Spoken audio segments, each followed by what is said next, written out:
సహకారం సపోర్ట్ ఉండాలి.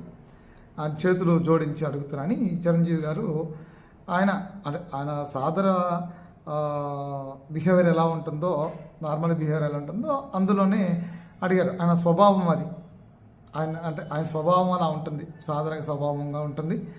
అదే స్వభావంతో ఉన్నాడు ముఖ్యమంత్రి అయినా, సాధారణ వ్యక్తి దగ్గరైనా ఒకటే స్వభావం ఉంటుందని ఆయనే చెప్తూ ఉన్నాడు. సరే, ఆ స్వభావంతో ఆయన అడిగాడు. ఆ వీడియోని కట్ చేశారు. ఈ ఇకిలిగా వ్యవహరించే చాలామంది ఉంటారు కదా వైసీపీలో, వాళ్ళందరూ దాన్ని ట్రోల్ చేశారు, ఏదో సునకానందం పొందారు. అదే అవమానంగా కూడా చిరంజీవి ఫీల్ అయ్యేటప్పుడు అందరూ ఫీల్ అయ్యారు. ఇదే అంశాన్ని కామినేని శ్రీనివాసు లేవనెత్తారు. పిలిచి ఇలా అవమానించి ఇలా చేశారు. 2 సంఘటనలు, ఒకటి గేటు బయట ఆపి వాళ్ళు నడుచుకుంటామని చెప్పారు అతిథుల్ని. రెండోసారి లోపలికి వెళ్ళిన తర్వాత సీఎం నేను కలవాలని చెప్పని సినిమా ఫోటోగ్రఫీ మంత్రిని కలవాలని చెప్పని ఆదేశాలు ఇచ్చారు.